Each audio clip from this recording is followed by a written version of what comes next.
Yes, sir. You like that there? That is the first time in any video, well, except when we took the perfectly good running driving car apart, that we've got to fire it up and actually drive it over here. I just thought of something I need to add to my to-do list before I forget again. It's kind of important one, so I want to write it down. It's also hard to miss because it's a sticking throttle. Sometimes when you give this thing gas, I don't know what it's binding on, but it does it. Nothing like trying to pull her in the shop and feeling like you're about to go through that east wall. Good thing them brakes work good.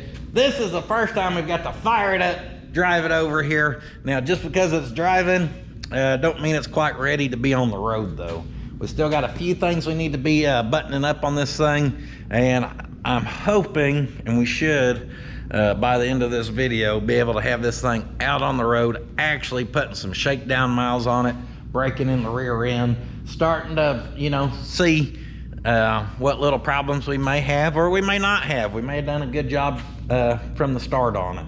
Our last go around on this car, if you guys remembered, a lot of it was just the wiring, and the wiring has not been fun on it. We've got our wires ran towards the front for our headlights and blinkers. We will need to address that. Right now they're Bluetooth and it ain't working. At our back, we've got some wires ran for it, also not hooked up. We still need to actually mount a headlight switch, a dimmer switch. So there's a little bit of wiring left. However, I don't like these frog legs of a mount for these, so we're probably gonna do a little fabrication in the situation and chop them down somehow. See if we can get lucky and sneakity snake this up in there.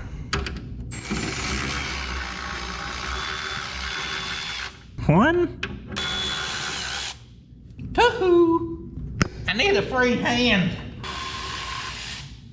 Oh, I forgot there's a backer plate on here. That right there is what we're after. Got that chrome duo lamp with an ember top. Is that even ember? That's yellow. That's yellow but smelly. We're replacing them and going with the red Betsy's. Dual reds. Yeah. First thing I want to do before we do this work is make sure those lights mount up well to our little pedestal. That damned old elephant tusk. So let's see here, scene. Lined up, confirmation, confirmed. All right, checking that's the easy part. And this next part ain't necessarily hard, but we will have some decisions to start making here. One, how do we want to cut it down? Two, how much do we want to cut it down? Three, something else. Let me stare at it for a second. After a little staring, I think we're just going to try to cut some out of that middle, and whatever happens, happens. I'll put us a little blue masking tape on here. Easier to see our marks than the black paint. And after staring at it, guys, I think around 2 inches is what we want to try to take out. Now this is nice and flat, so that's nice. So we can lay that down.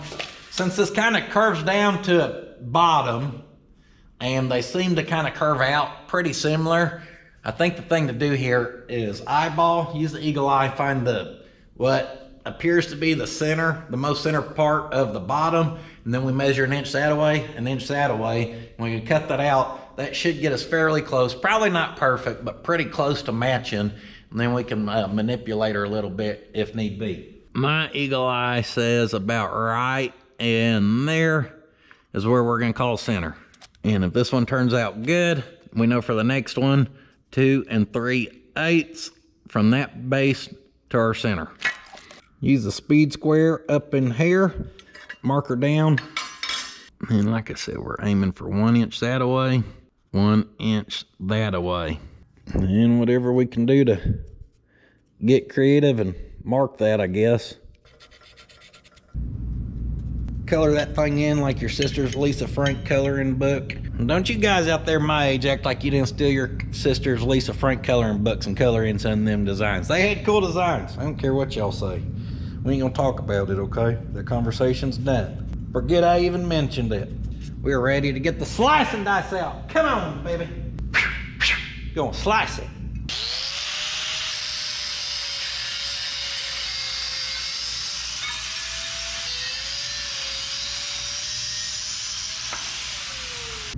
Yeah, yeah.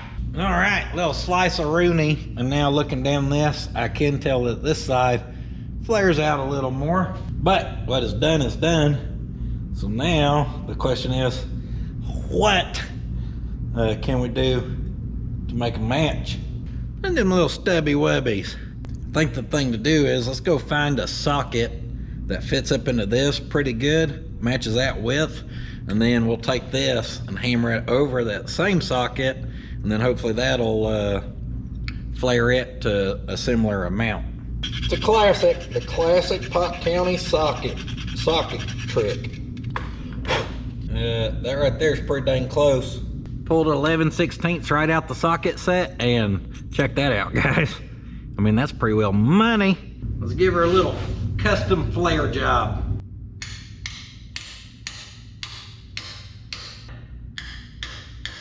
Now that's already matching up a lot better. Tappity tappity. Woo, we're getting closer. So the problem with trying to tap this in, we can probably tap it in a little bit, but as you do that, up here you're gonna start to peak some, and you're gonna start to throw that off. Maybe we can set this here, and then put that down in there, and beat on the socket down. Oh yeah, I can feel it doing some. I can feel it working. Huh? Huh? How's that for a little redneck engineering? That side's beautiful. This side's pretty stinking beautiful too. I think a couple more taps and it's gonna be ready. I like it.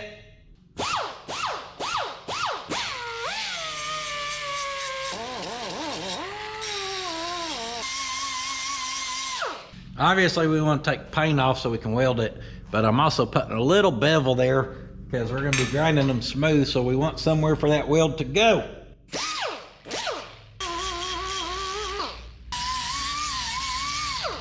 Now just because we started with a pretty flat surface as our base, I wish I could tell you we get to just line these up now and tack them. However, it's not the case, because as you will see here, oh yeah, I probably need to grind the bottom of these where we get a good crown through our table. Don't forget to do that or you'll get everything in position. You'll go to tack it and it ain't gonna tack. When we get those down, sitting nice and flat, we've got a little bit of a height difference happening. And before I beveled those edges, it was easy for me to see about a 1/16 of an inch or so. So for that, you need a very fancy tool to fix it. I looked on that shelf back there that has a bunch of crap on it, and this was the thing I found that was the closest to what we're after. Something we can just set that on to raise it up that little bit of that we need. We'll set that there, get our filler gauge in there. That's the ticket right there, as long as I can hold all that and weld it. Tack it, and then check our side to side. Also beveling that definitely made lining up our side to side or eyeballing that harder. It's kind of a simple caveman crude way to do it, but taking a flathead and going across there, that side is just stinking money. Pay me now, that's money. This side, guys, is also good. We're gonna have a little bit of an angle there. Once that weld's solid, that'll grind out, I do believe. I mean, after all, she is just a damn old jalopy hot rod. She ain't gotta be absolutely perfect, but shoot, I'm happy with that.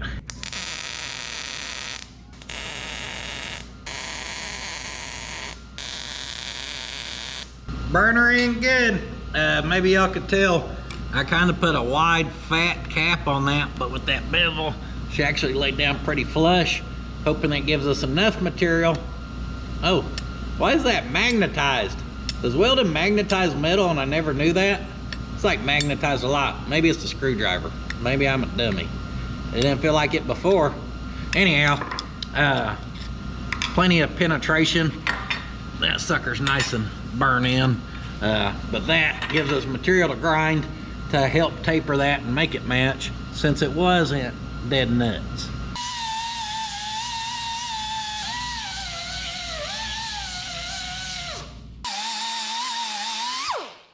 As we're grinding, guys, if you want something like this to look good, you want to drop it and dent it.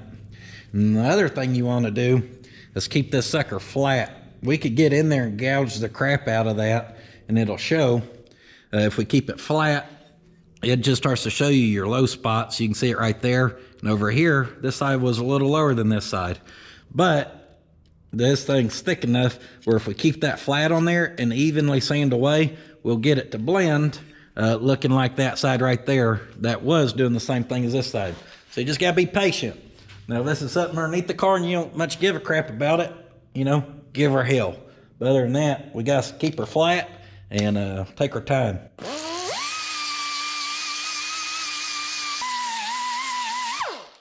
A lot of bit of time later, and I've got her pretty smooth out where we're happy with it. I've always had these, and I've never tried one, so I'm gonna use that and just kind of see if I can't mess it up.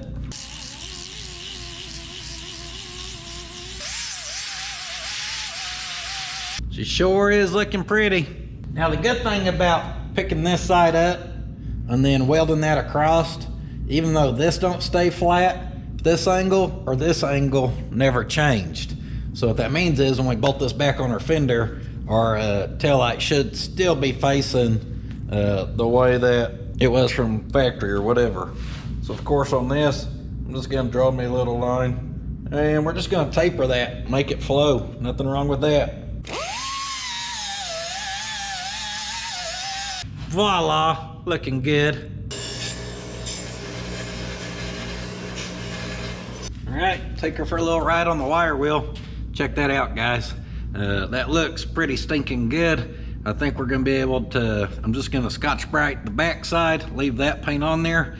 Hopefully I got some good primer in there. Some good primer will fill in any of our scratches left. Coat of paint, she's gonna be looking a little stubbier than her previous life. She's gonna be looking good. I ain't got no primer, guys. And I ain't got no good batteries neither. I ain't got nothing. The good thing about doing this side is our process is figured out. So the figuring is already done. Now we just gotta repeat all of our steps.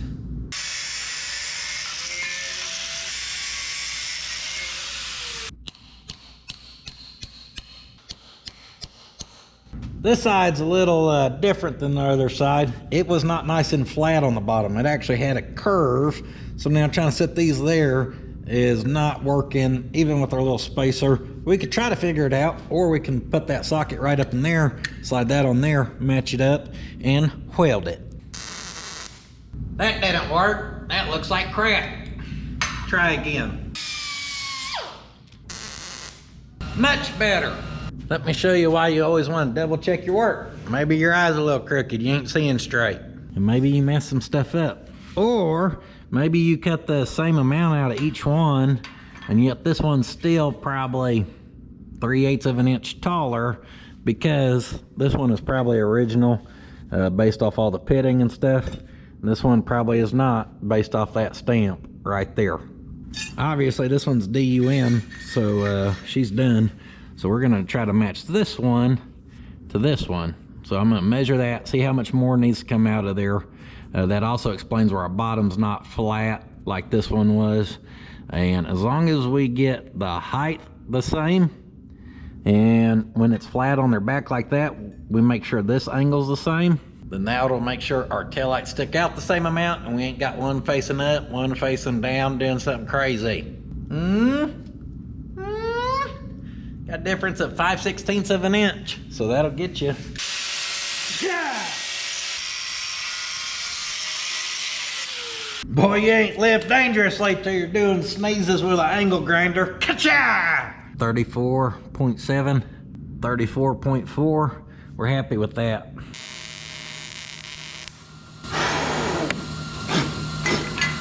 Fire! Fire! Whew! Get out of here. Couldn't breathe there trying to talk, getting all that smoker's lung from that old Model A paint. That probably ain't good for me, is it? I just collapsed. There she be. Dang, what if we just pick that Model A body up and put her over on that old Roy chassis? Just have a Model A on some 37s instead, huh? Man, we better not. We better not. I called my O'Reilly's. They're gonna bring me some of that good primer I like. I'm glad we didn't just primer them, and I decided to check it because I thought about it and I'm like, well, since it kind of flared that out, we probably messed up our pattern, and we did. So now we've got to get that matching. Just can't leave anything alone. Got to create all these problems for myself. What are you looking at, huh? Huh? You a knuckle sandwich? He's like, I'll bite that hand off. Try me. Dad, I'm from the streets. It's kind of caveman. But the first thing we're gonna try doing to squeeze this in is putting it in this vise and squeezing it in. Nailed that the first time. Check that out. Perfect. Hey, good looking. Where are you going, sweetheart, huh? What do you say I put you up on the back fender of my Model A? You like the sound of that? Oh yeah, these things look so good you want to catcall them now. Before, they looked like damn bug antennas. Now, they look sexy. Hold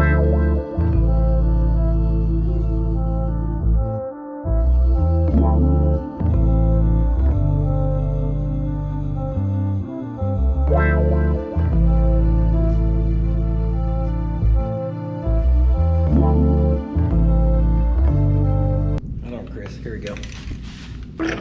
Ain't got no battery.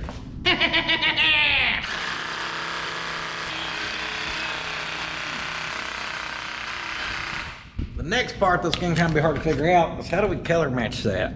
Well, I don't even remember why I got this or where I got it or why I had to have it.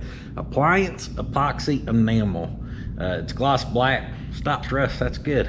It is a ultra hard coating. It's washable and moisture resistant. For some reason, after seeing this dry the one day on here, I feel like this is actually gonna match us pretty dang close here. Better than anything else I have. So if y'all come over here to my oven, I put us a sample piece in to prime. Oven's nice and warm out today. Put us a nice thick coat, and that's ready to go right back out in the oven. Please be good to us.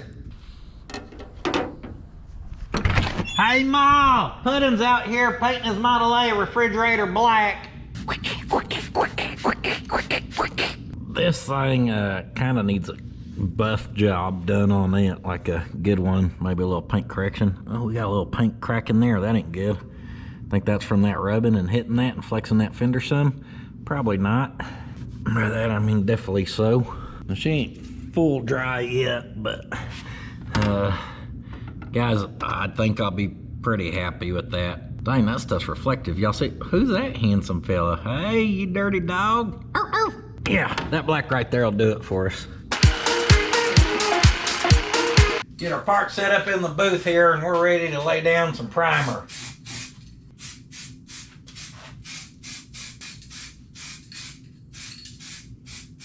We'll give them the spray job deluxe, and since we're kind of got our fabricating stuff out, I think it's probably a good time to figure out where we want to put our, what's it called, headlight switch. Show you some of the stuff we got going on over here. Some of the stuff I ordered some of our wiring I'd put underneath the dash. I tried to use those stick-on things and they were falling, so I told y'all Slick told me about some magnetic ones. Boom. That's got some of the nice strong earth magnets in there, so check that out. That'll be great for hiding those or our wiring, right? Sounds great to me, pal. We got a universal blinker switch.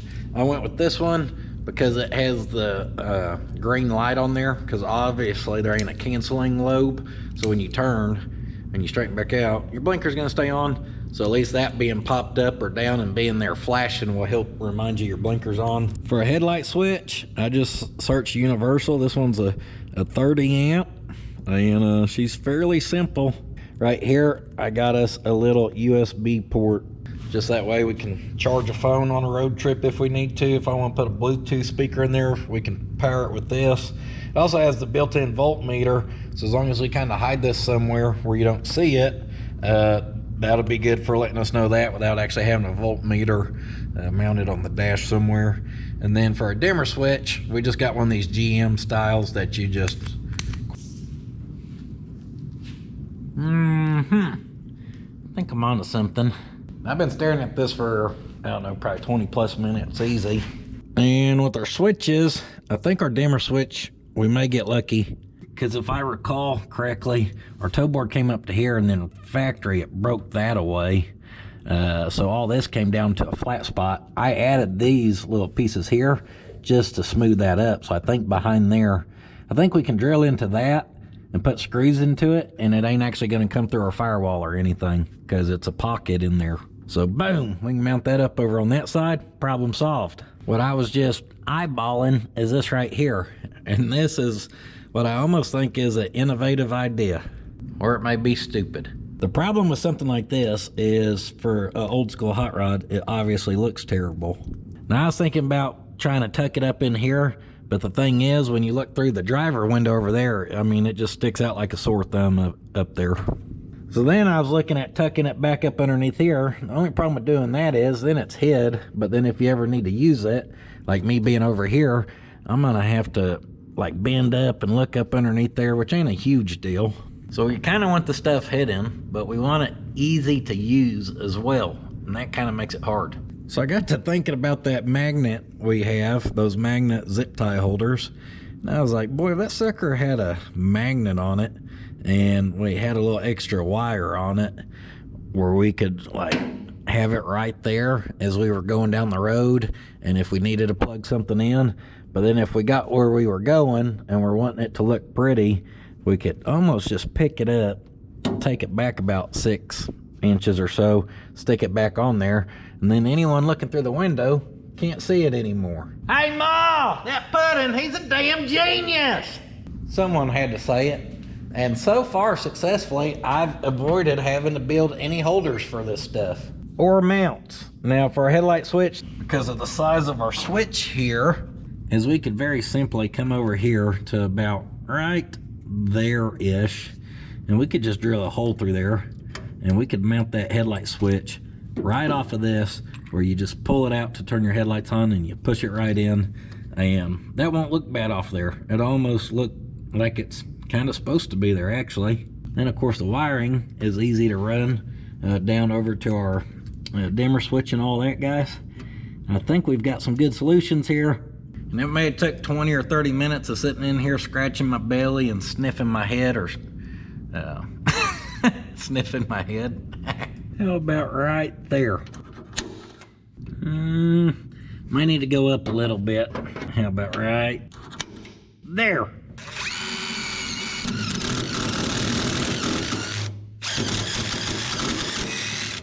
So what are we going for there? 7/16? Probably whatever's metric. 7/16 it is. Our knob just unthreads. Then we got our jam nut, and then our backer nut here. I don't know which 8-year-old factory worker assembled this one, but they had a hell of a grip because that nut is tight down there. I'll just not be able to fit it in there after we put that ugly hole. Yeah, oh, I'm holding y'all with my thighs. I got them strong legs. Better watch out.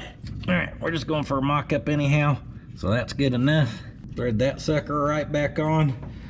We probably could have went a little bit higher. I actually kind of like it favoring being down, but our kick panel that does go here, whenever we trim those up to fit, we'll just have to leave a little bit here, which is fine because there's only a little bit there. So perfect. Never mind. All I meant to say was we nailed it. Shoo! That looks good, actually. I'm glad we did that. KISS. Keep it simple, stupid. Now with that mounted, we can move on to the next one, our little voltmeter. Oh yeah, it's already mounted. Now I did not show y'all the blinker switch, did I? Now it obviously ain't hard to mount. It mounts just with a worm clamp. But we do got to decide the height of where are we gonna mount it.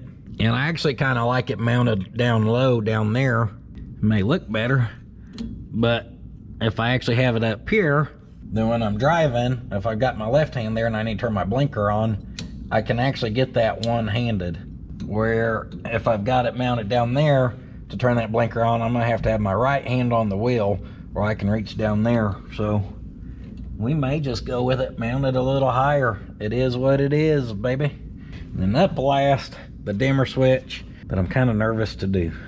Is that a false door? I think if we go like right there, we're gonna be good. Boy, I hope so. We're gonna go for it.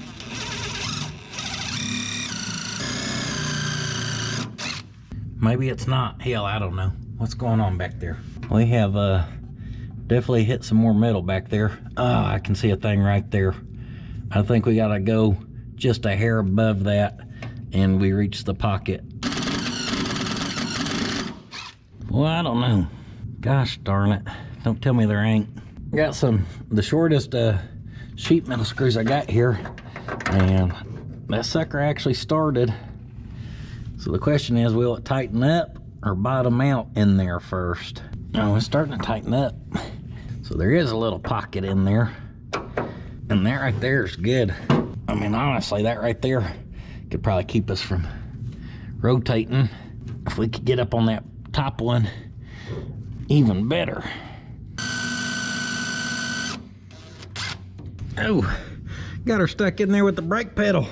Hopefully we don't break it. Ooh, that ain't very deep till it hits another piece of sheet metal. I can see it in there. Yeah, come on, baby. Snug. Woohoo! We just got lucky. Hell with luck. When you're good, you're good. I meant to put those little false pieces there to create that pocket, because I knew one day I was gonna need to add that dimmer switch. Exactly right there. You gotta think ahead, guys. And the real good part is, from like a driver position, obviously that thing ain't in my way. See, I got plenty of foot room for old Lefty there, and then boom, but it is right up there. Very easy to get to, but very much so up out of the way. I came in here and I got us some paint laid down on these. Oh, and as you can tell, I laid it on thick, and this paint is thick. Can y'all see that? It's almost like, I just forgot how to talk for 3 seconds. It's damn syrup. That's what I was trying to say. It's like maple syrup. The old sticky good stuff. These things need to set up until tomorrow for sure. I don't want to handle that anymore until that stuff's 100% dry, and hopefully they're nice and dry tomorrow. Here's a couple things about the gauges. I noticed this, and now I won't be able to unnotice it, that those kind of look like Mickey Mouse. Hiya, pal. It's me, your gauges. Hey, did y'all see that Model A over there? The one with the Mickey Mouse gauges? Yeah, that one. What was that guy thinking, huh? Gosh, those gauges look pretty good. All right, my goofy ain't very good. However, in the last video, what I wanted to tell you was those weren't working, if you remember. Water temp was working, but the oil gauge was not. And the speedo, even though it's electronic GPS, it was staying pegged. It was saying we're doing $140 everywhere we were going. Let me tell y'all what I think the problem is, and the gauge still ain't perfect. When I had it outside of the bezel and I started it, everything was working all right. When I tightened down the 3 wires now and the 2 mounting studs that clamp it in, it wants to go to about 40, and then you see a certain thing where it stops in the same position, but it's still trying to go. So the gauge itself is messing up. The gauge is binding. I loosened the hardware on it where it's holding it, but it ain't really torqued like I'd like it to be torqued, and it seems to be working. The speedo was wired exactly like the instructions say. The speedo is still wired exactly how the instructions say. There's one white wire that goes from the GPS sender to the speedo for your signal. I decided to disconnect that wire, and when I did, that the speedo went from being pegged back over to 0. Hooked that wire back up, it didn't go full pegged again, so I actually tightened it down, cycled the key a few times, it never went full pegged again, and then I took the car up and down the driveway one time, and by time on the way back, I guess the GPS had finally picked up satellite or whatever, because I actually had a functioning speedo. All of our gauges in there are full functional. We'll run it until it busts. Mr. Detective here cannot seem to find the missing piece. I forgot that I was wanting to modify the factory holder that went here to hold the license plate now. I can't find it. What we do have is a headlight upgrade kit. So it looks like if we spin this little thing down there, maybe. I never mess with these. Yep. And then spin that, or rotate it forward. Woo! This whole thing just opens up, huh? Whoa, hold on. This already has the dang 2 bulb kit and a blinker, huh? That'd mean 3 wires going to it. Yep, sure enough. What kind of light bulb is that thing? That's a big monster, ain't it? Big old thick boy. What damn part number is that? This is a part number, just a damn 02. That's it. It was the second light bulb ever invented. So this has actually already been converted to 12 volt. Uh-oh. I started to pull this out of here, and actually before we do, why don't we compare kits? This thing of course has the bazooka bulb, but let's see what I got. So I found this kit online, and it, as you can see, has a actual newer style light bulb, which was more appealing to me. Surely these are brighter than those, right? Maybe. Woo! Shiny, shiny new crown. I don't know what that was. Don't judge me.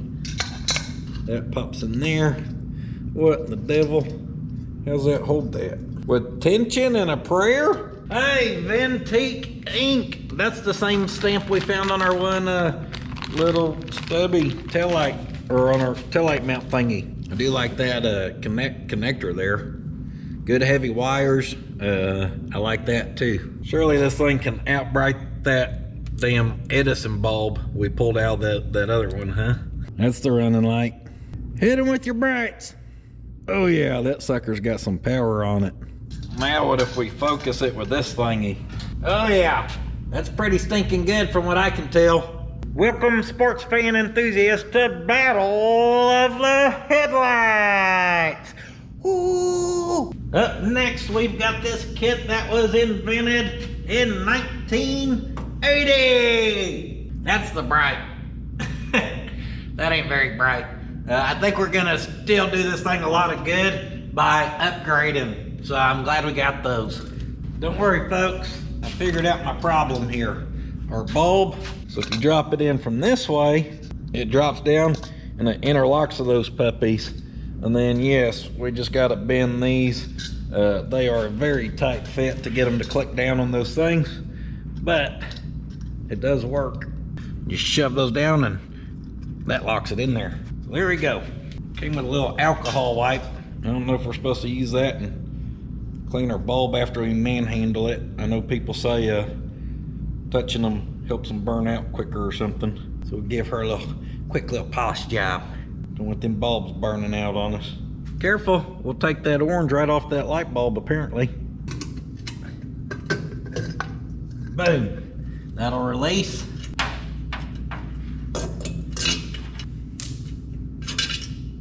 I don't think that new kit came with any type of provision like this for as far as mounting it in here, or wiring or whatever through the bucket.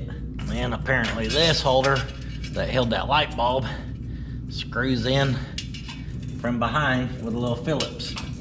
We're gonna take this apart and we're gonna make this stuff work, since we want something on there. Oh, don't fall apart like that. I just want to take this little electrical connector portion out. Maybe if we can bend that open a little bit, we can get this to pop up out of there. Look like rocket ship booster blasters. Just pop the thrusters out of the bottom of your light socket and try to put that sucker back together. About like so. I'll check her and make sure that locks on there. It's missing one of the little things, but I mean, it still holds it. The body of this, since it don't really have nothing to stabilize it, and we're about to have to tap on them tabs, she's gonna get tack weld. Yeah, that didn't seem to like that, but what's done is done. Pop that back through, bend our tabs through, push up on it from the back side, push down on the front side. That sucker is locked, cocked, and ready to rock. Now we can use that loom. We've got a problem though. We've got a big hole back there. And our old style grounded through mounting. Our new stuff has a ground wire for each headlight connection, so we need a good ground inside of there. Now I looked at our screw there. We want that one because it's flathead and taper head. Fits in there like it's supposed to be there or something. That is a 10-30 seconds nut or whatever, come to find out, which I have some of. So let's just put that in there, and then boom, once we get it tightened down good, that just obviously becomes a stud that we can put an eyelid on. Wham bam, thank you ma'am. Yeah! Yeah!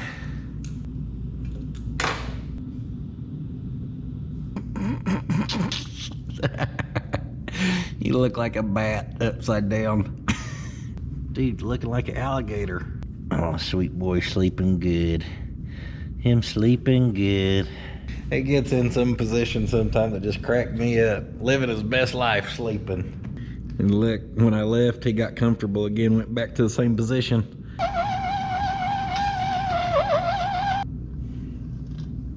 Alright, so these four, we want to feed down through our thingy-mabobber we added in there.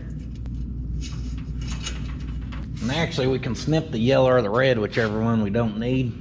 Our little installation guide here. Low beam is 10, high beam is green, ground black.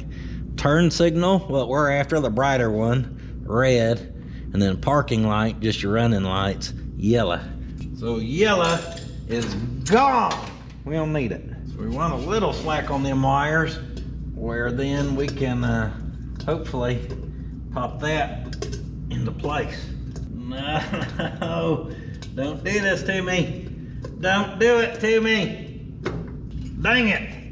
Our new thing here is hitting that down there. We could flip that upside down, but I was kind of preferring to have the blinker on the bottom side. And the grand scheme of things, I guess it really don't matter. Yeah, all right.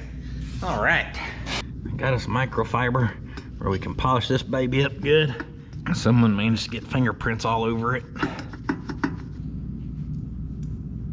My back's up against the wall. You back me up and I'll bite. Guys, I don't know what to do besides RTV this in. My only other option would be to full unbolt the headlight where we can lay it on its back. I really don't want to do that because these things look really good where they're positioned. All right though, we don't mind a challenge, do we? Yeah, take that. Got our driver's side setting up. And then over here, I went ahead and put our cover, just kind of flipped it up where we could get a pretty fair test. I'm hoping the camera picks it up. You can tell that's more a wider light, and it is definitely brighter. And with that turned off, it probably don't help much neither. I mean, that just looks lit up pretty good either way, but maybe you can tell how much more there's a light over there. Getting our side cut up here. Everything went super duper fast. Woo, we're doubled up with double the firepower now. Huh? You like that? Shoot, I like it. I would definitely say that is considerably brighter. Bleep, bleep, bleep, bleep, bleep, bleep, bleep. Well, I can see it. I wonder if y'all can see it.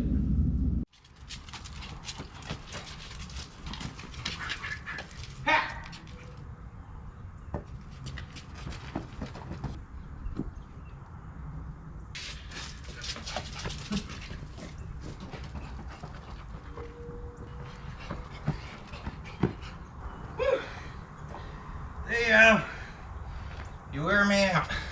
This morning on puddins.fab.shop, we're catching our breath. Him's fast.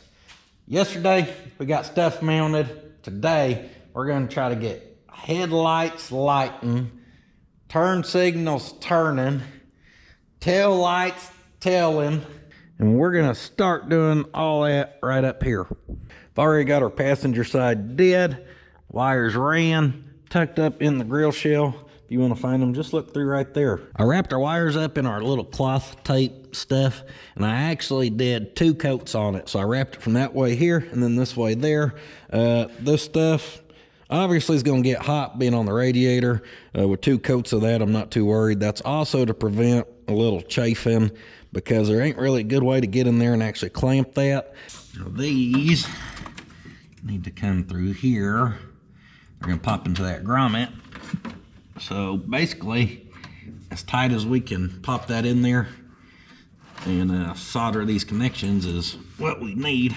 So I'm going to pull that through right there, and then we're going to pull that out right there and make that work. Mm-hmm. Woo-woo! Take it off, baby. It's time to do a little stripping. Put all those wires into each other. Give them the old twister. Like that stupid movie about tornadoes I ain't even seen, Twister. All I know is I seen a trailer and the guy had a damn auger for doing fence post, and that held his Dodge in the ground, and I was like, I'm out. If you boys want to do realistic storm chasing for tornadoes, come out here. We'll hop in the tow roller and go. Need no damn Dodge with fence augers, okay? I got the Pot County version. We can keep post hole diggers in the back, and when we get there, we just dig a hole and get some Quikrete real quick, and we'll anchor her down, and we'll be fine. Yes, sir. You ain't got to tell me. I already know it's going to be a good day when the old torch fires up on like the first or second click. All right, so we're doing good here. I'm going to spring load that sucker that away and start wrapping down in there. And then when that thing springs back, it covers it up nice, about like so. Make sure you get wrapped where all your wires are hid. Seeing pieces of wire hang out just stands out real bad. Where if we get it all wrapped up good, sure helps it disappear, considering this is all black and everything. Just make that wiring disappear.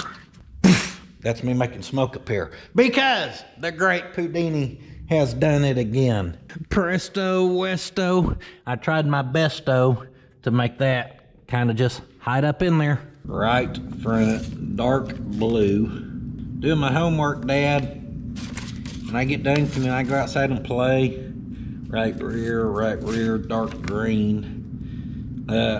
I've got the schematic for our blinker switch right here. And I've got the schematic from our wiring harness right here, because this needs to match up to some of our, what would be our column wiring if we had an actual column with all that built in.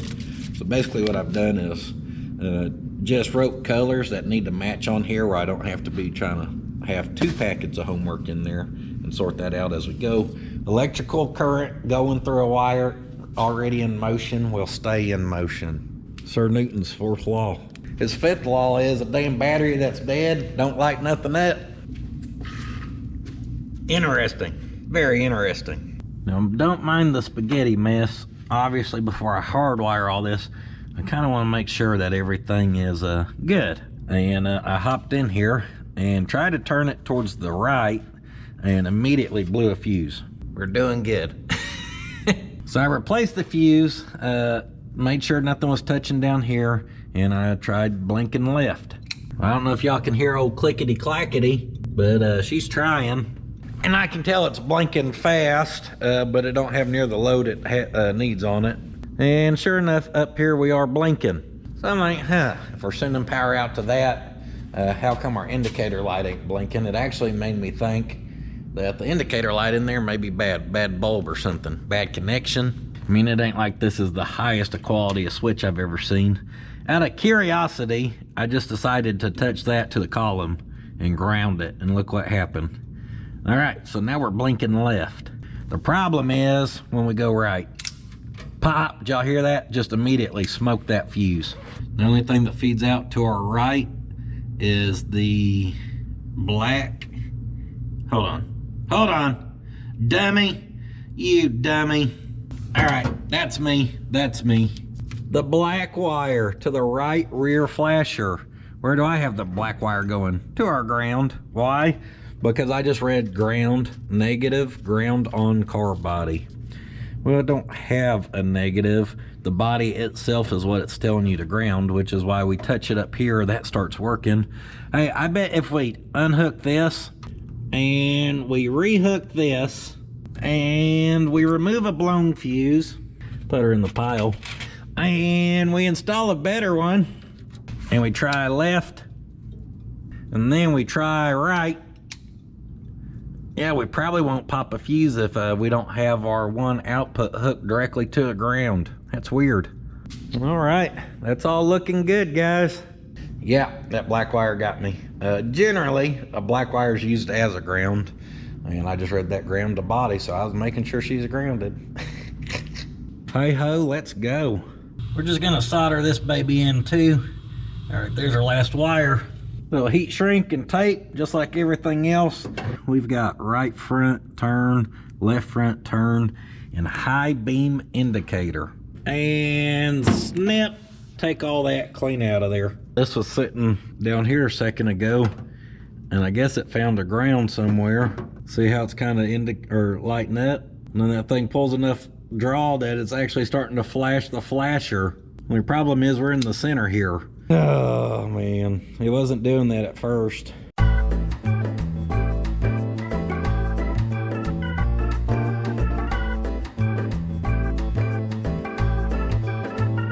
So to figure out our headlights, our little switch here, pretty simple sucker. And you look at the schematic, we've got post number 1 where you put your 12 volts, your input. And then when you pull it, on your first pull, it's showing you you're gonna make contact at 2B. And on your second pull, you're gonna make contact on 2B. So with it being a 2-position switch, in both positions, you're gonna be sending 12 volts out 2B. So we probably want that for like our running lights, or your headlights, or not headlights, dash lights. There it is. Whoop, there it is.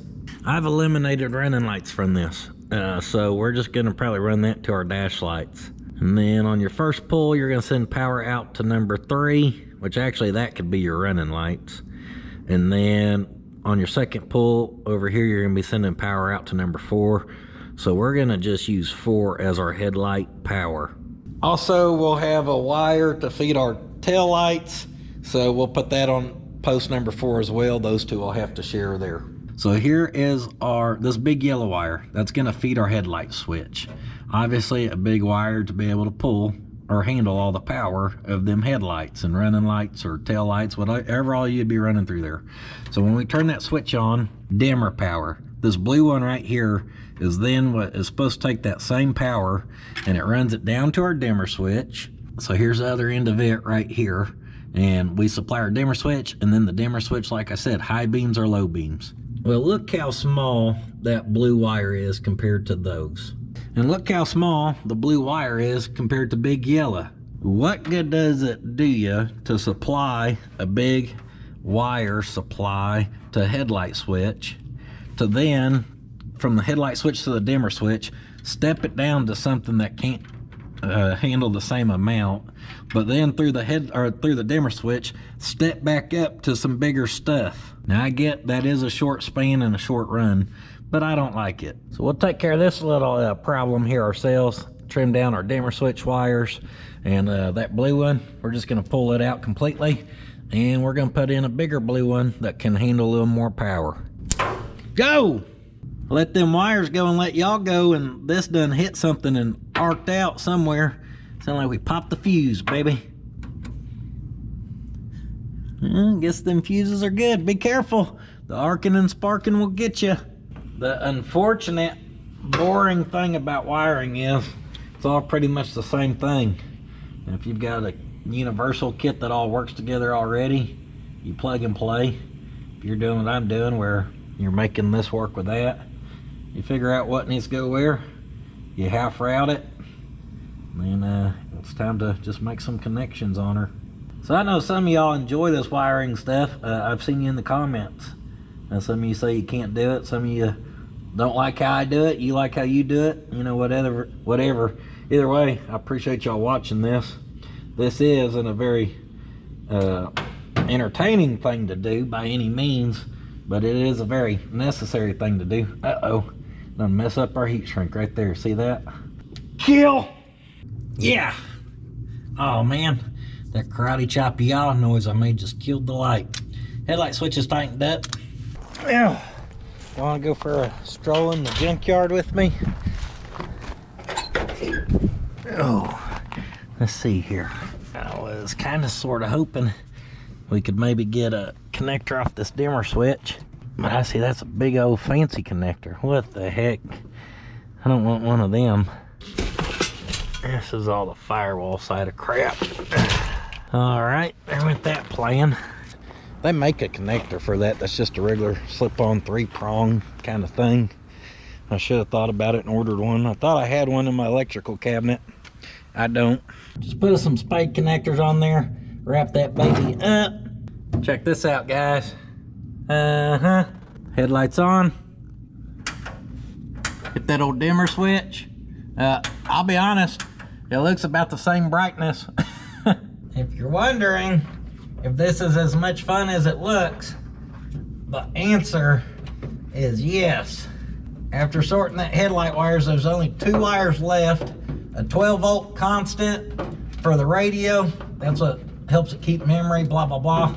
Well, we don't have one. We don't need one. So I cut it out, removed it out of the harness, and then our 12-volt key for the radio, which was this one here, which I'm running over this way, and we're gonna use it to power the old display. That'll be our 12-volt digital USB thingy majigger. And yes, this sucks. Ugh. Where'd my scissors go? Gotta finish wrapping that up into our trough. Those will wrap up together. That's our ground and that for that. And then check this out, guys. Our one horn connection, soldered it, wrapped it up right in there, and got the rest of that all wrapped up. I am gonna leave the blinker little harness separate and this harness that goes underneath the dash, because if we end up having to replace this switch, we can peel that tape back right, and there's our solder joint, and we'll just have to redo it, rewrap it. We'll be back in business. Little dance there, guys, a little celebration. Not because we're done with wiring. Oh no, that'd be too easy. But I had a wire up in there I needed to get. I had to pull our little trim piece there. That goes over and feeds our wiper. Now, originally when I was taking this car apart, I seen a yellow wire hanging down here and I just cut it. But I thought I cut it up higher. But there's enough slack there that I was able to put a new end on that. Now there's something hanging right there. I just know the power for the windshield wiper was ran to that, and then from that up to the actual wiper. So that's how we hooked her back up. It's gonna work or it's gonna catch on fire, one of the two. That wire wrapped up with the wires here for our little GPS box. Of course, all that will get hid behind our kick panel. The little bit of wiring you'll see right there like that, well, that won't look too bad. And we'll use our little zip tie magnet holders here shortly to pick all that up. It's working out good. Hey-yo! Woo! She's going to town! Ready for a rainstorm, baby. Train broke.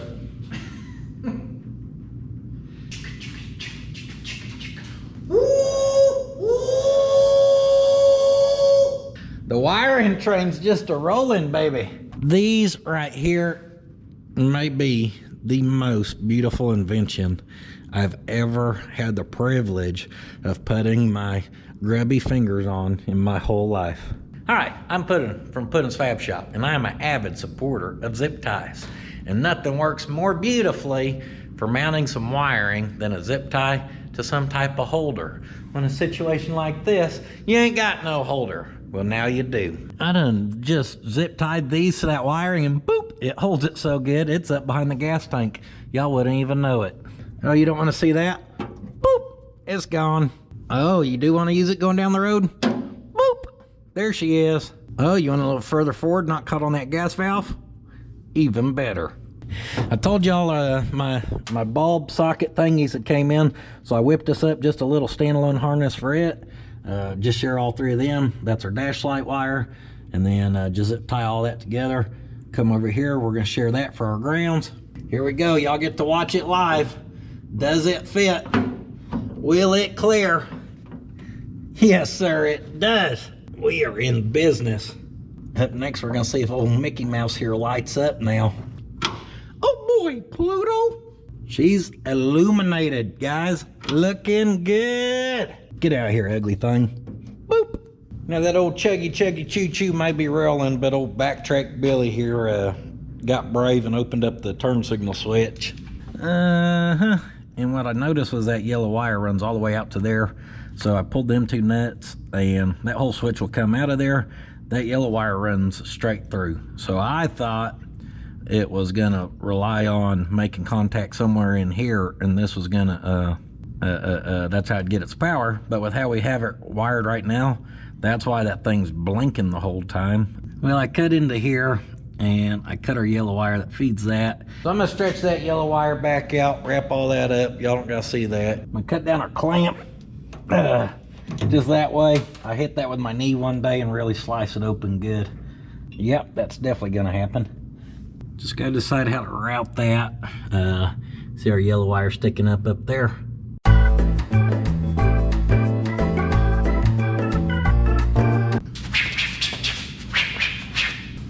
Come try me if you want a whipping.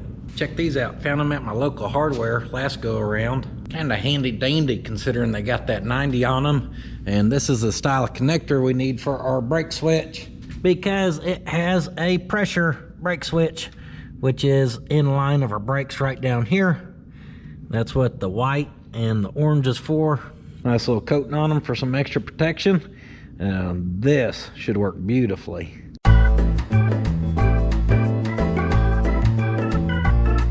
3:07.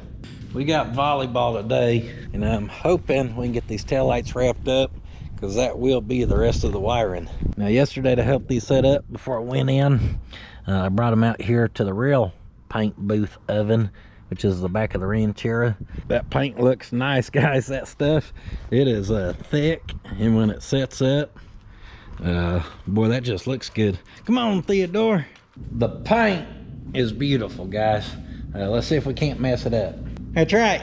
I showed you how we'd squeeze that one in with the vise to make it line up to our pattern. And I may have forgot to do that to the second one. So I've got our soft jaws installed here, and then on this where we got to squeeze, that is 6 pieces of masking tape, hoping we don't booger her up. I feel like it moved. If it did, it wasn't enough. Can't move it, it's got too much tape on it.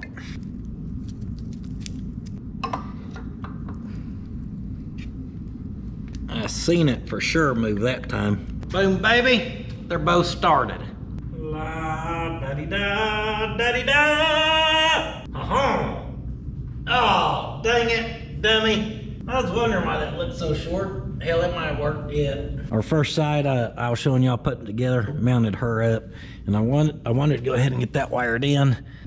Man, those look so much better. Little subtle thing, but boy, does that make a big old difference, just not being boom, a bazooka tube off there. I meant to feed them through. I went ahead and wrapped them in our cloth tape. Let me get these fish through here. Come on. Come on over, baby. Yes. No, maybe. Come on. I definitely should have fed that through there first. Round of applause. Down underneath here, well, I broke out the old magnets again. Why not? Our only other option is drill a bunch of holes in this thing, or zip tie it to holes right there. That keeps everything up. Pigtailed us a wire for our license plate light. And guess what? If we ever need to work on it, we can get it down pretty easy. But that should not go anywhere. Shoo! Boy, howdy, I like you. Yeah. Huh? Left blinker, but we're stopping. Right blinker, but we're stopping. Shut her down. Woo! Thank goodness, guys. Our wiring is pretty much tidied up with that. Now, I said shut her down, meaning shut all the lights off, but it is time to actually shut this place down, because I think it's about 4:20, which means I've got to shower and head up to volleyball. 4:20 means something else to old Bill. If he knew it was 4:20, he'd be a little more relaxed, man. Good morning. Ran over to the parts house yesterday, got us a 3-prong flasher, and we're not gonna get into the wiring as far as doing what we're gonna really have to do to make this work. This is stupid, like really stupid. Like whoever makes flashers, I wanna punch you in the nose, stupid. All right, so ours plugs in like that. This one on the bottom, this one on the side. One would assume that a three-prong flasher would plug in the same way, and you would have your additional one up here. That's why ran the wire and said we can just stub a little one off there and then plug it in. Well, guess what? They're actually not the same. So your bottom one is your power, but then the one that's equivalent to this prong is actually up top, and then your additional prong is the one out the side. So basically we cannot plug that into our holder because the layout is not the same. So what we can do for now is put little jumper wires like so. And then I told you our bottom one is the same, so that plugs there.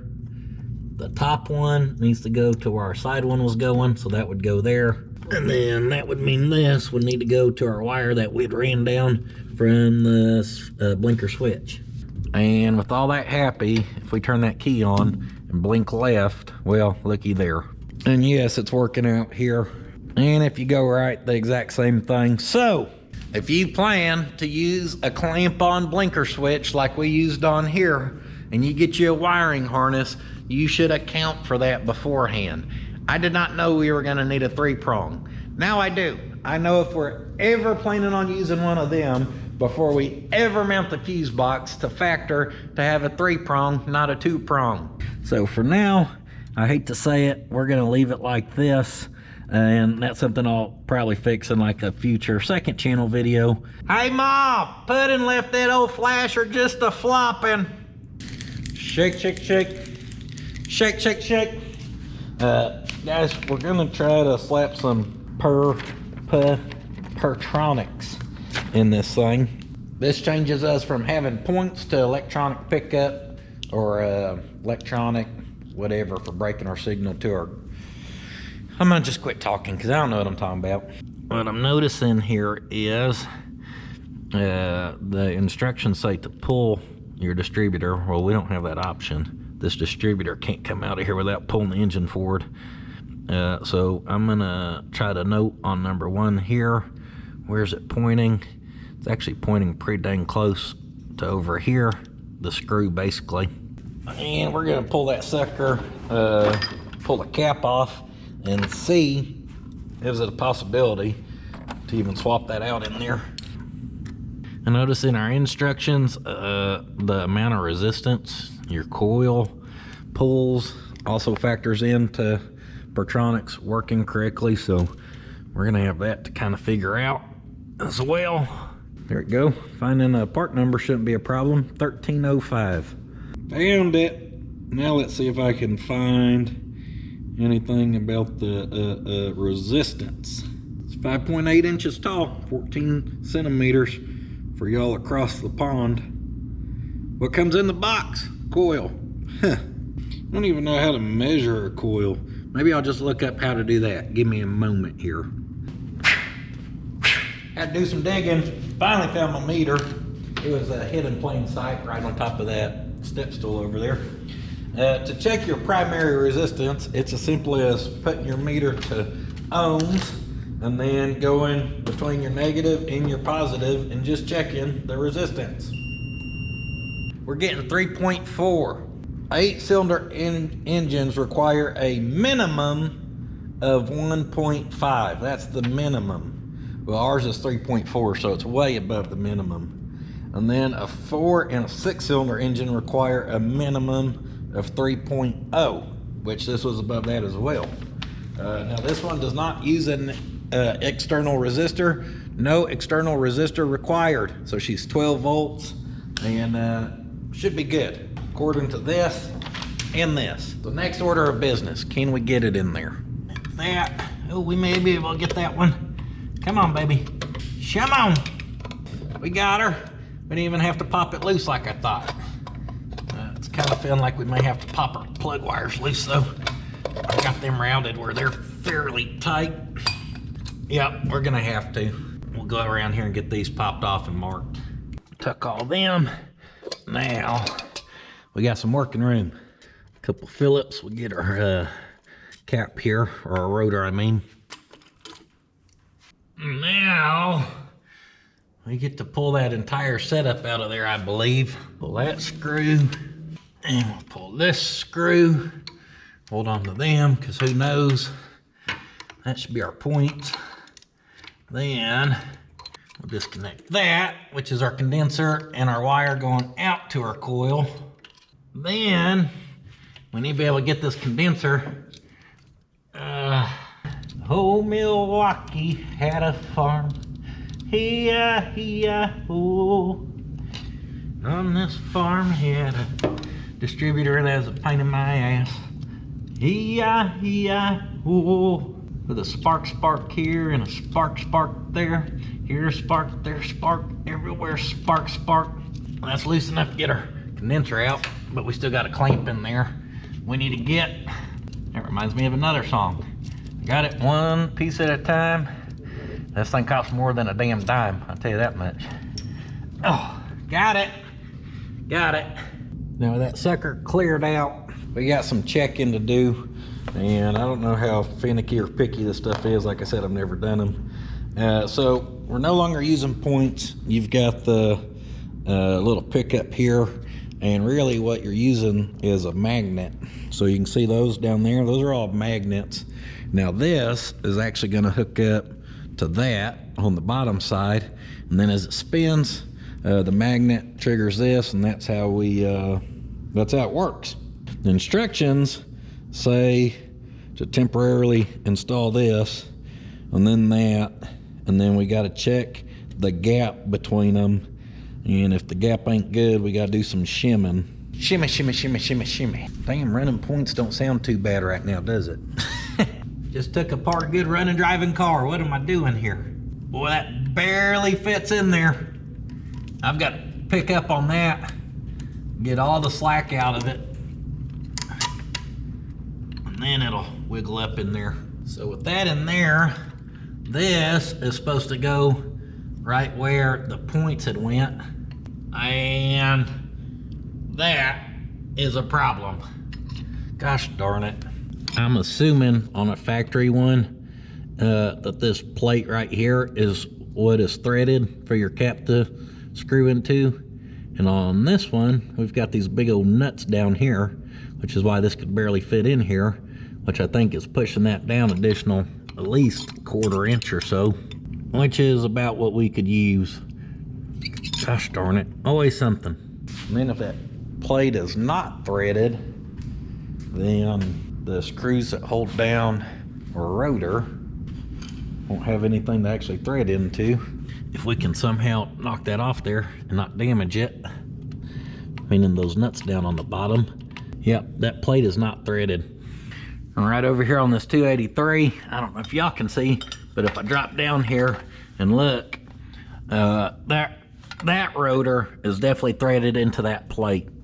So this distributor we got from the parts house and put in here has just stopped our install. Build hot rods, they said. It'll be fun, they said. There's only one thing left to try here, guys. And I've been curious anyways. The question here, let's address the elephant in the room, huh? Is the distributor actually stuck in here? Or can we pull it out? I don't think we're gonna be able to. But then there's a little bit more height above that than I thought. So it gives me this little shimmer of hope.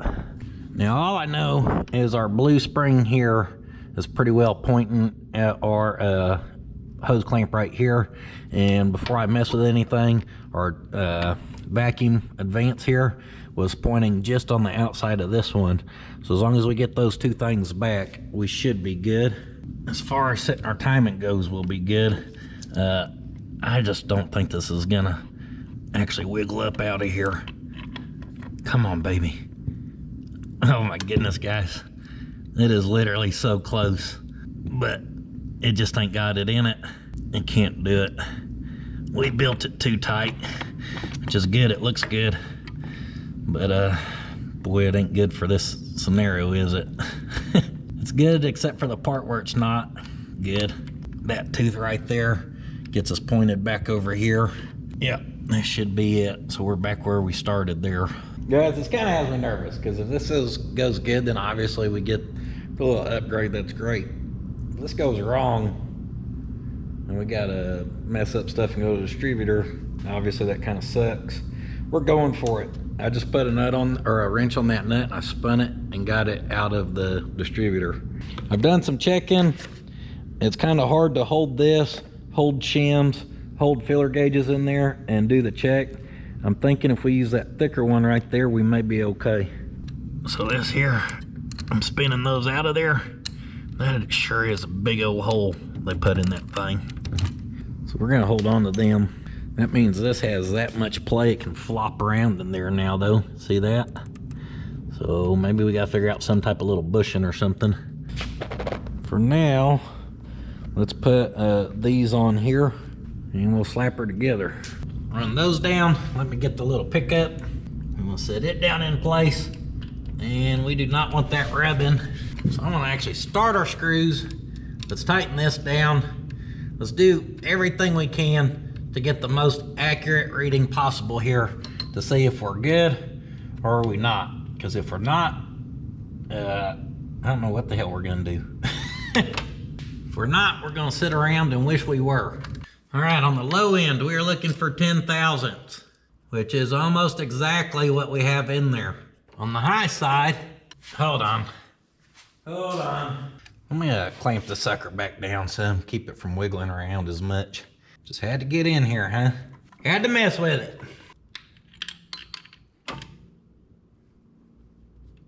There's our 10 thousandths. Then we pick up on it. Oh, that's definitely tight.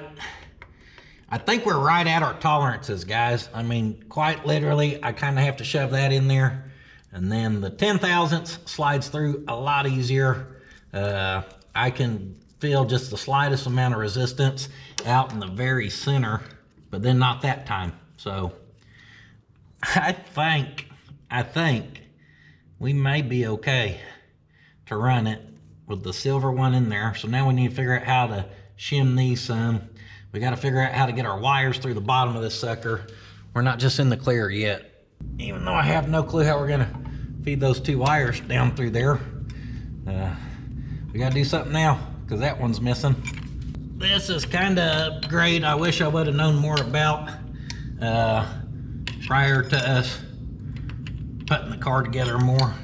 Obviously, I would have made sure to done this beforehand if I knew it was such a pain in the butt with her strapped or stuck down in here. I'm gonna pop this up out of here as much as I can, guys, where I can get to that rubber grommet that was on the bottom, and maybe that'll give us a little more access to fight this thing. There's the old grommet.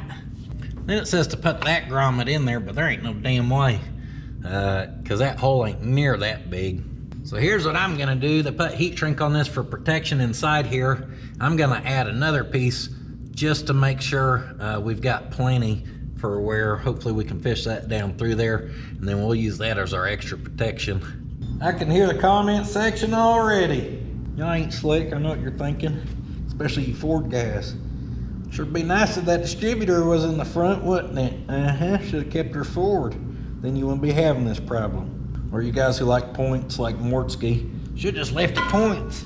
Then we could be on the side of the road changing them in Fort Worth again, like my wagon. Now, not all heat shrinks created equal, guys. This right here is some good, high quality, thick stuff. It's got that nice glue in there and everything. If you're gonna use some good heat shrink, now's the time to do it, since we're relying on it for some good protection here.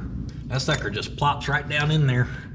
Oh yeah, that's a good tight fit with that doubled up. That should keep it from being able to wiggle and chafe as much. Before we mount that down, obviously we gotta worry about getting our plate in there. And to do that, we need to figure out some type of little bushing to put in there, maybe to help center that up. Now my tiny bushing supply is running pretty low. After seeing these connectors, my original thought was to pull some of the plastic sleeves off of them and try to make them work. And that ain't gonna cut it. But then I found a piece of this stuff here. Fairly thick on the outside because it's vacuum hose. Fairly thin on the inside because it's for smaller stuff. So if we cut a piece about an 1/8 inch long there, make sure our spacers are on, and then we slide that down, I think this may pull this off for us. Now it can't be thicker than our plate over there because the point of that's to center it up. That way we're still actually mashing down our little spacer to our little magnet ring here. Let's go try her out.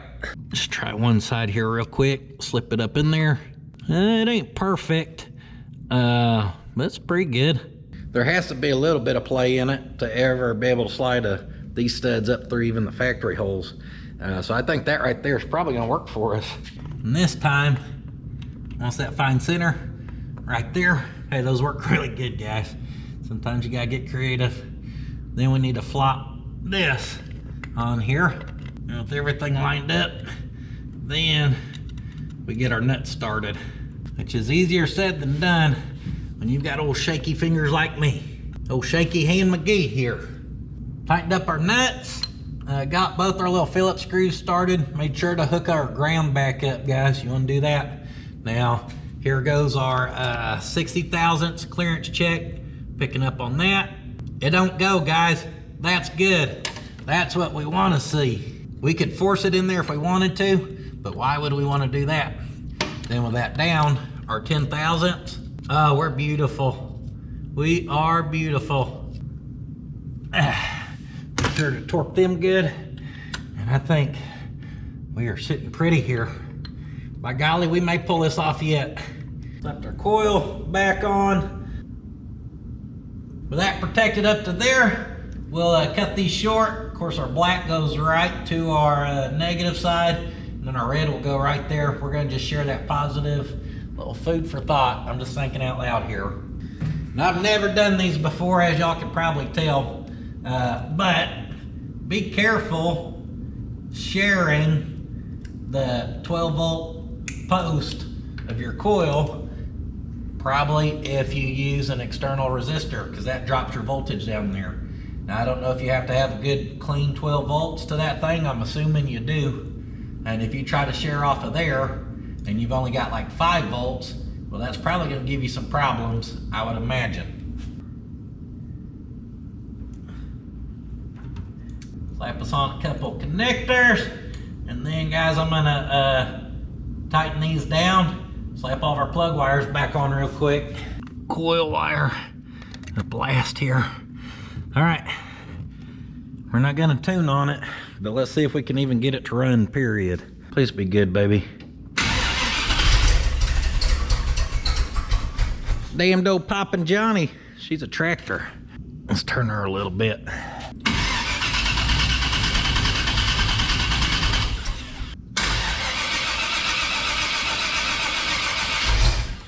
Not the exact fire up I'm hoping for, or I was hoping for.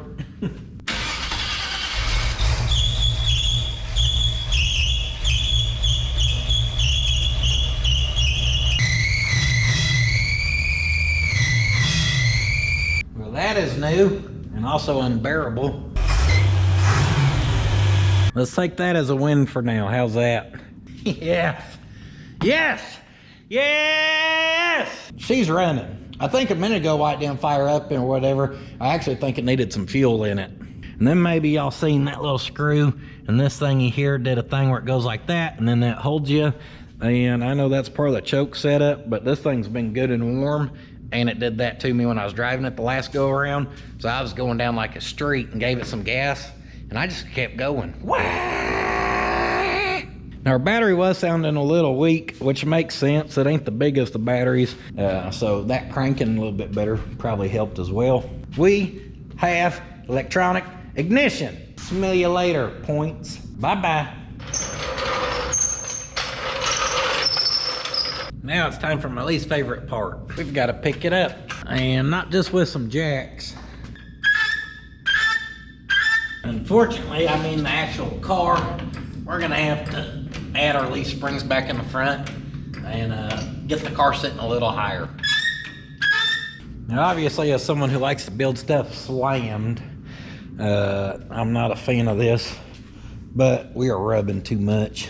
We're definitely getting up in our little round brace here and on the back. So I probably mentioned it, but I don't remember. We're gonna have to lift this up some, and then we'll let the springs and everything break in because stuff settles as you drive it. This is all new suspension that don't have no miles on it. So if we pick it back up, maybe it'll settle down some, and then it'll settle in a spot where it can actually clear and still look good. Well, this don't look like it's gonna be fun.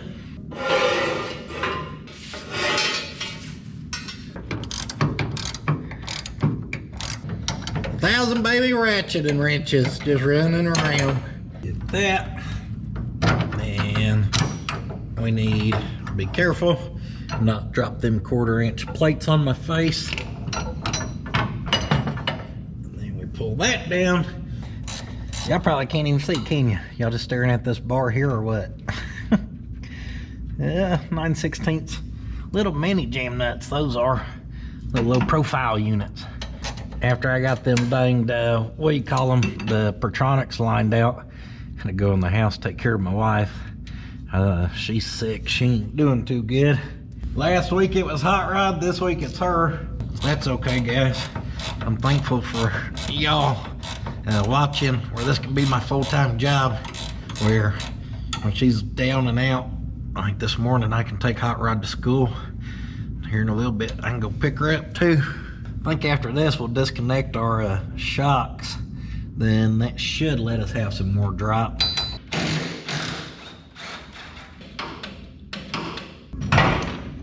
Yeah, with that shock off there, we drop it down quite a bit more.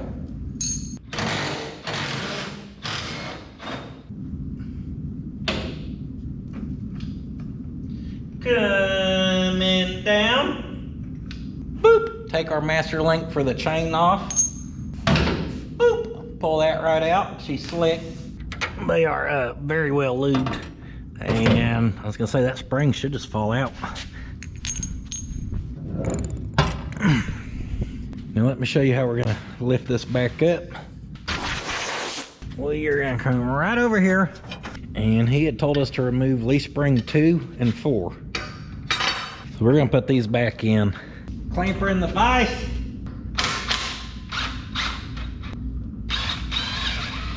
We'll slowly open that sucker up.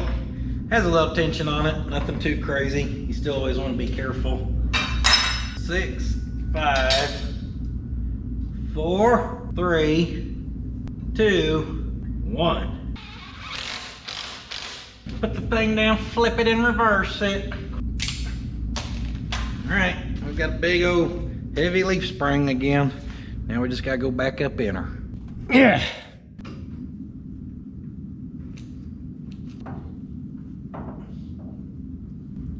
Got it. Dang right. Looking good up in there, and then the way I know it's up in there is actually filling up here. There's a hole up there, and we're sticking out of it just beautifully. She's looking like she'll work. Give me a few hours here, and I'll get this one ran down.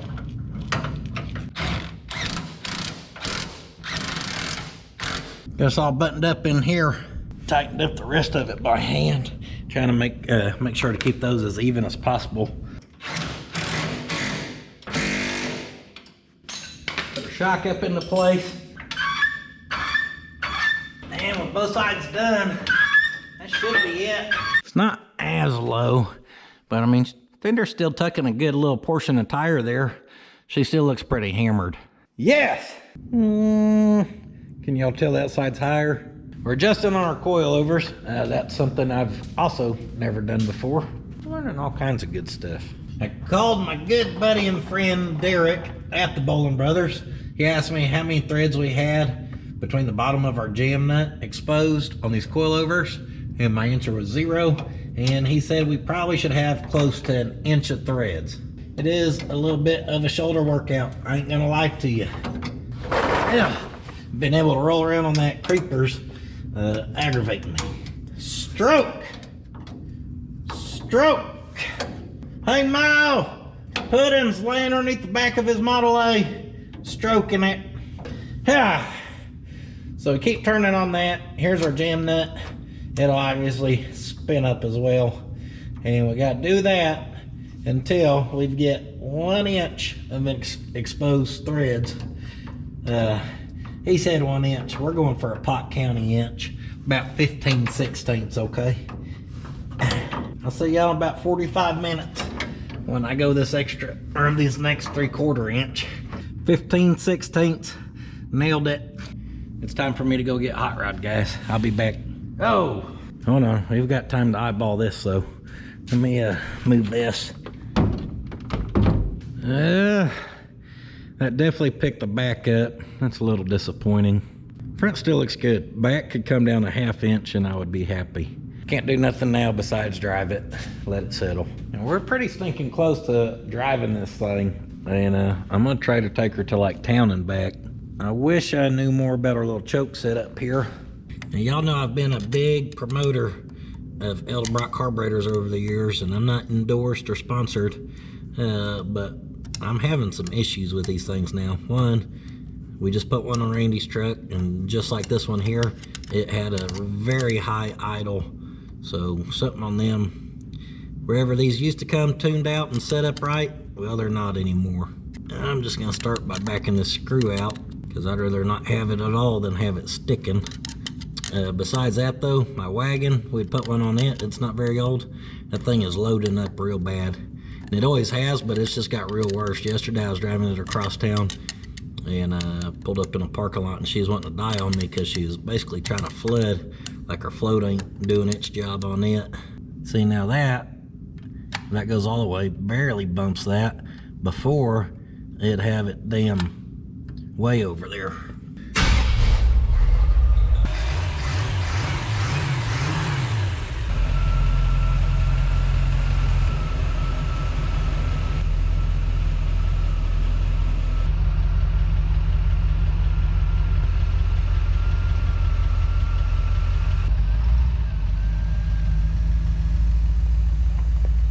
One big noticeable difference is my fender braces are not rubbing, and it rides a lot better. I mean, I was having to go like 2 miles per hour and you hit a rock and stuff was rubbing bad. Just like that, I did hear that rear tire hit some, so we may not be in the clear, or it may just have to do a little rubbing on braces on big bumps, who knows. Here we go.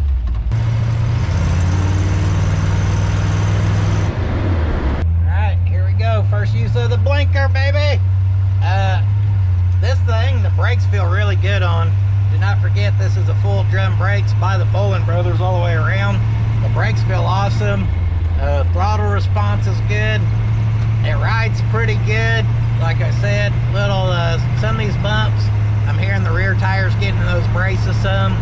We may be able to pull those tires and do a little trim down on them braces too. Steering wheel's a little off center. But for eyeballing it on our alignment, it goes down the road pretty good. It ain't pulling all left or right or nothing. I don't think our speedo's accurate, because I know we ain't going no 45. Guys, we are driving the Model A! Like really driving it! Yes! Oh, the air conditioner's loud. I got the AC turned on up here. Oh yeah, I forgot. I lost a screw out of that side. Coming in hot. Test on the brakes. Oh yeah, feel good. Oh yeah, baby! Give her a little gas, huh? Woo, baby! We're cruising, guys, we're doing it. Let's shut that. We are driving a 1930 Model A 2-door sedan hot rod right now. This is quite literally a dream coming true. We've been working on that dream, but it is happening right now. Oh, baby. Let's see if there's any other hot rods at the intersection. Negatory. No, there is not. Oh, that little bump was a little shaky. Guys, with a straight axle, don't matter how good your setup is, obviously it's never going to feel the same as independent front suspension. I will say this thing actually rides and handles already better than I expected it to. Now, I wanted the exhaust kind of quiet. I can't tell if I like it or not. Got that blinker on. Let's see if we can make it up into this thing here. This is a nice little incline. Oh yeah, no crazy rubbing or nothing like that. We're doing good, guys. I'm gonna pull up here to the Savage Nutrition and get me a celebratory drink. Good thing that indicator light works, huh?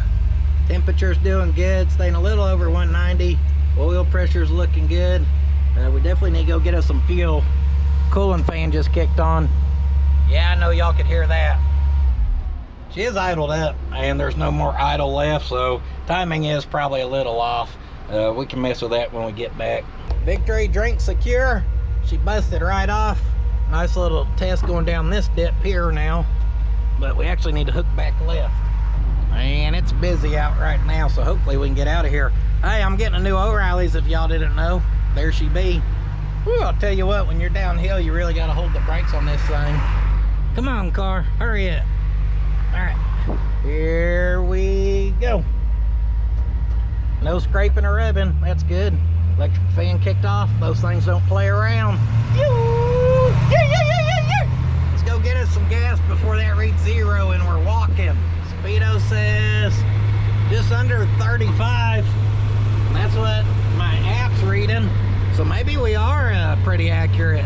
Being in this little car though, it did not feel like we were going that fast. As we pull up here, I do wish I would have got us some, would have brought some microfibers, because we do got to fill up here. So we don't want to be damn spilling gas everywhere.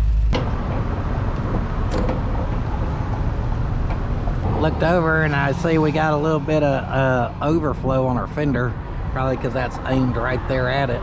So we need to put something on that, a reservoir, at least a tube, go down facing the ground or something. Probably just puking a little bit, trying to get the system happy. Like I said, it ain't running hot or nothing, so nothing to worry about there. Get a little Get Her Done 91 in her. That way she's ready for the drag races. You've been such a pain in my hind end, but what a beauty you are. Hibbity, hibbity. All right, I see gas up there, so that's about as much as we want to give her. Try to flip that. Oh, didn't spill a drop.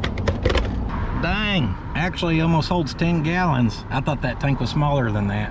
The old gauge is reading full now, ain't it? That right there's where our oil gauge holds up at. I told y'all it was kind of messing up. See, there it goes, it went past it. Now it's kind of, I don't know what to do. Right here's a pretty decent little bump. Let's see how it feels. Not too bad. There's a couple bumps. We're running 70. Running 70, and like I said, you can definitely feel the road more. It ain't awful. It ain't as rough as some of them static drop mini trucks anyhow. We're cruising 80, guys. No problem. Oh, yeah, a little revving back there. We've done it, guys.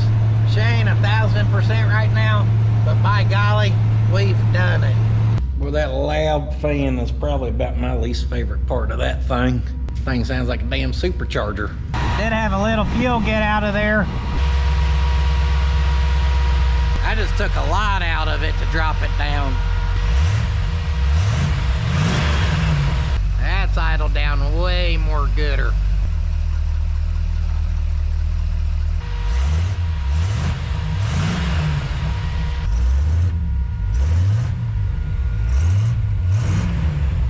We did it. We did it. We need to clean this thing up. She's a little dirty. Now, obviously, still ain't got no interior in it. Don't even have a hood mounted on it, which I do plan on putting on it, and then that could introduce more problems. I'm still curious to see. Holy cow, that valve cover is hot. How much that hot valve cover right there affects our fuel lines, if we're gonna end up vapor locking this thing or not. Then once we put the hood on, that'll help trap in even more heat to help make sure that happens. Someone's a big baby. Crawl right up in. You're not a lap dog. You think you're a lap dog, but you're not. You like going rolling? I think what we're gonna do, we gotta do a break-in on that rear end anyways. So we did the initial one with it up on jack stands. Then it says to take it, drive for some miles, allow it to cool 30 minutes, drive it for some miles, allow it to cool. So after those couple changes, I'm gonna let it sit out there and cool off another 15 minutes or so. Say hello to Theodore, because I ain't really gave him no attention today. And then we'll probably take it back to town, see how it's doing now that we made that change on our timing. And I would love to get all the dirt off of it. It's absolutely filthy, and I want to see it looking pretty. Theodore would stay right here all day if you'd let him. Check our temperature out. Just a cool 99 degrees right now. Here we go, round 2. Something is really close to our floor, because it bounces and hits it. I hear it underneath there like a nice little rattle. We'll have to figure out what that is, because I'm not a fan of listening to that. Hey, whip up in the car wash. So I got us some of the good stuff here. Got the old no-touch spray. Grabbed us a couple of those just because I did not think about bringing any for wiping down our glass afterwards. And she's a little spotted. She's a little dirty. Hey, yeah, that front end is definitely settling some. We're back to sitting down pretty low. We may need to check the tire pressure on this sucker. I didn't even know how this thing got so dirty. It's been sitting inside. I think it sat outside for 1 or 2 days and it got that dirty. Hey, I forgot to kind of stand back and admire our bob tail lights. Those look very good on this kind of modest, custom, mild hot rod build. I think they fit perfect. Woo! Put a little slick 'em on there. Make it a full white wall with a white stilly with a white cap. There you go.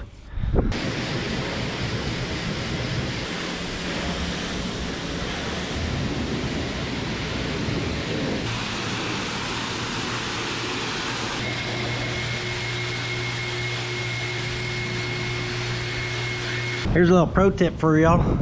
Build you something with some rusty patina to it. Then when you wash her off, you don't got to worry about these things called water spots. If you're going to use a microfiber, it actually works better if you get one that matches your pinstripe. Boy, are we in luck. I'm going around and wiping her all down.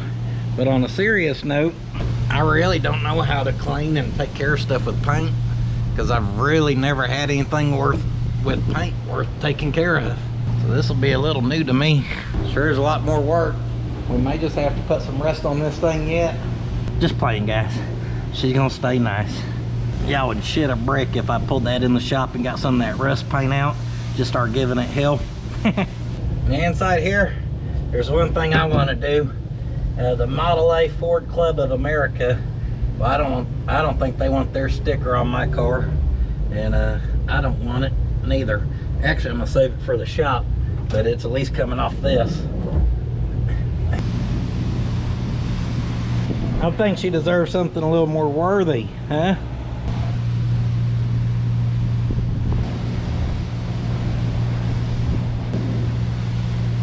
I like you.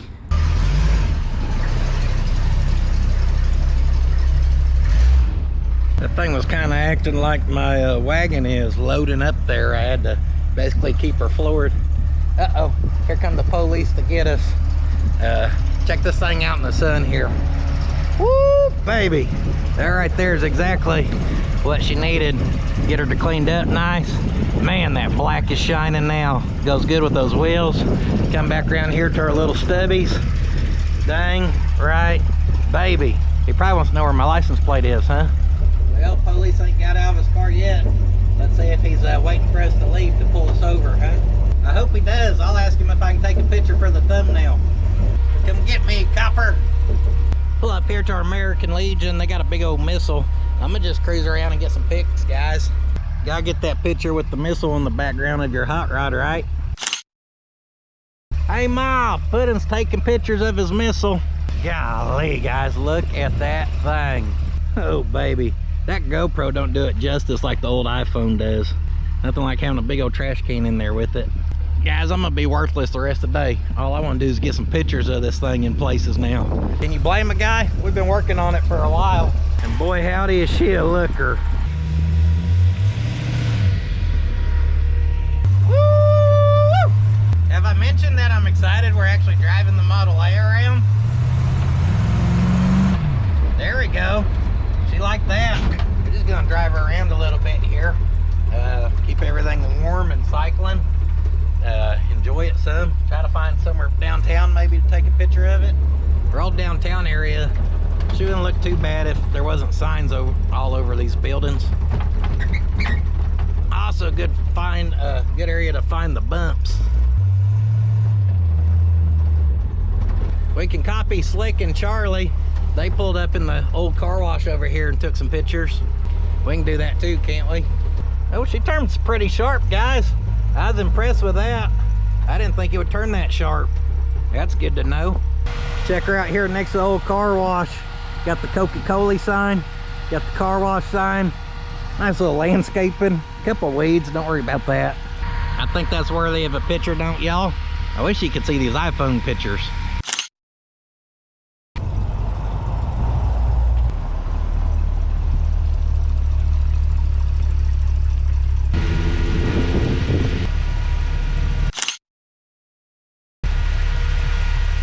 She's looking sexy.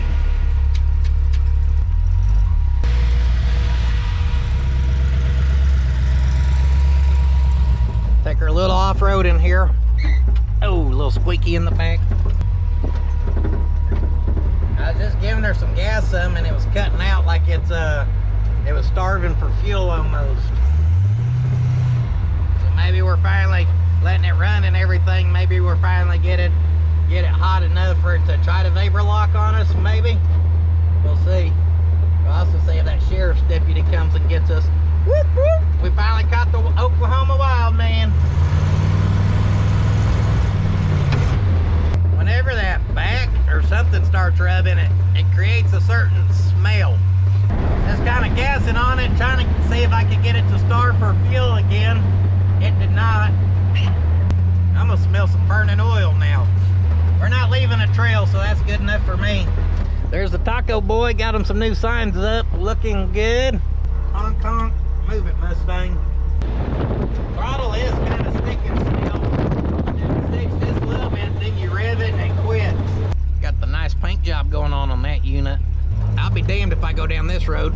No box trucks allowed, I'm out. Dang, speaking of the police around here, that was nice of them. Look what they set up for me. That way later I can see, I can come back here and see how fast I can get going in that about quarter-mile area. They got that set up. Oh, I forgot it was Friday Night Lights tonight, baby. Go watch some football later. Go up there, see who our girls are gonna lose to this go around. Just playing, guys.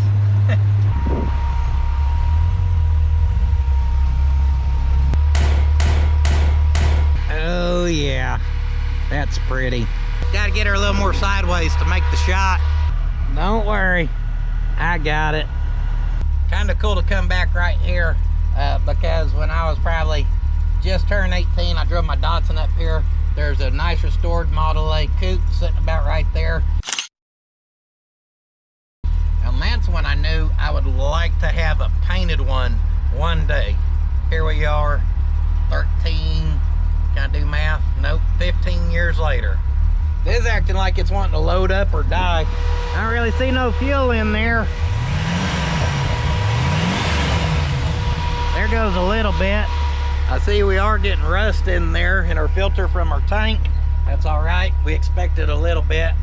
This is the most fuel efficient vehicle in Pot County, guys. It is running on nothing but vapors right now.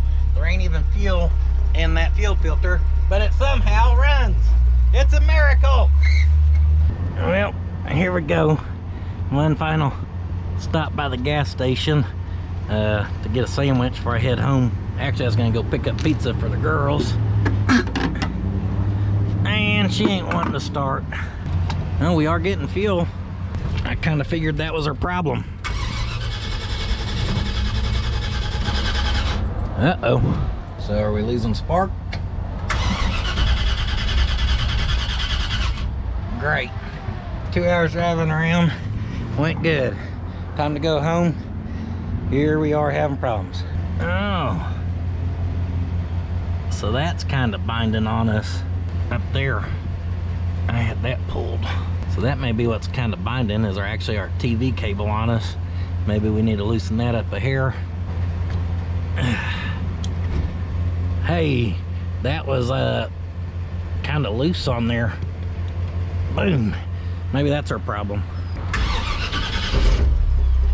Runs better when the coil wire's hooked up. Do what? You got it started. Yeah. I just said it runs better when the coil wire's hooked up. Hell, they were all in there cheering for me, probably. Let's go get that pizza, by golly. That didn't take itself off there when we were in there, guys, so we've been driving around with that loose. Pull up to the Pizza Hut drive-thru, get the kiddos some pizza.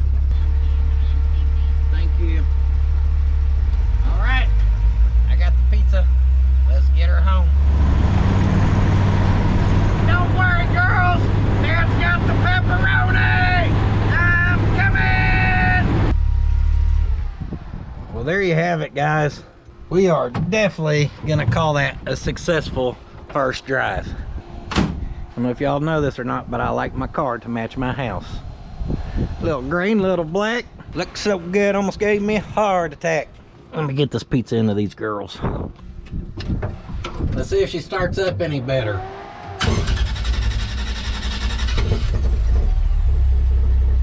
Better. It started. That's better than last time. Going crazy. I'm going crazy. Going crazy for this beautiful hot rod.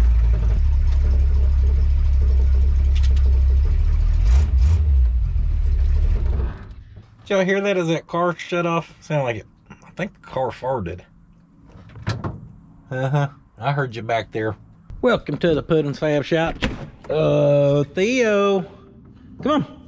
It's too hot for you earlier. You don't do good in the 100-degree weather. Come on. And come outside. Woo, see the Model A? Are you excited? Hims loves the Model A. He tries to get in it every chance he can. It's right there. Look at it. Look at it right there. Woo, there she is, huh? Well, we're gonna call that a success and a wrap, guys. It is close to 7 o'clock now. I actually drove the Model A around for quite a bit.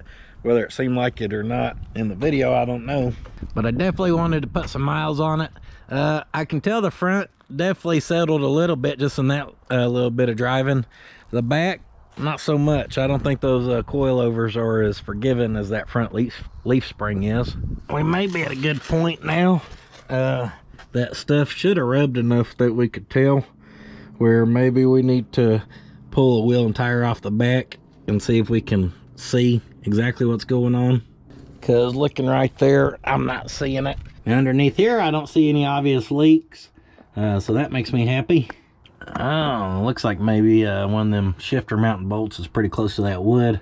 That may be our little tappity. The exhaust, when you're behind it back here, the exhaust don't sound bad. Up front where that exhaust leak is, it sounds terrible. Boy, that sucker is hot.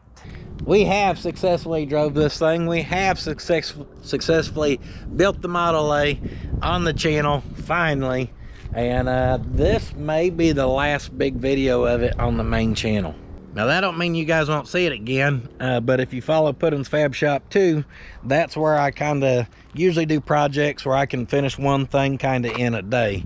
So like on this, if I decide to just modify those kick panels and stuff, you'll probably see me work on the interior for one day. We'll get it wham bam thank you ma'am, and you'll be able to follow that progress over there. Probably mounting the hood, that's something that we could easily spend a day on, and we'll probably tackle that at some point on there. All that being said, I appreciate y'all who have followed this build so much.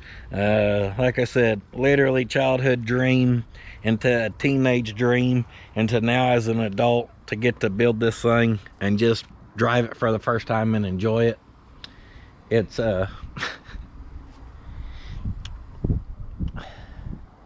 Hey Ma, Puddins on there crying about his Model A. Oh, I ain't got emotional in a long time. I held it together. I turned off the camera, and I did not think the Model A was going to get me, but it just got me. Guys, I tell y'all, it truly means the world to me, but to get to live my dream of building cars, it means a lot to me.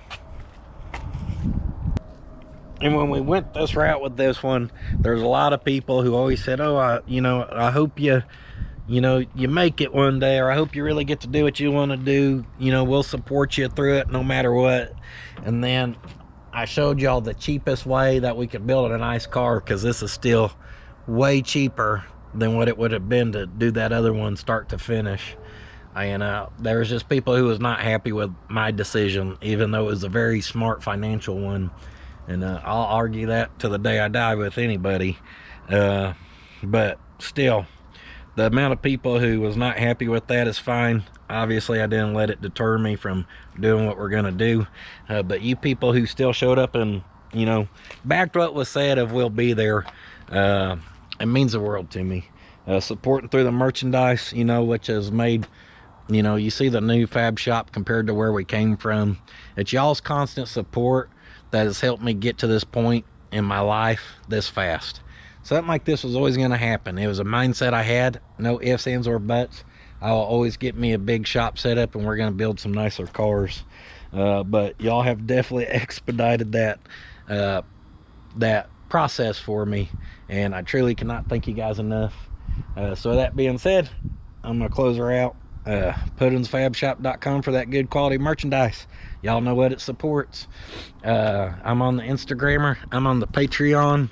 We've done channel memberships here, and much other than that, Facebooker. Did I say that? Who knows?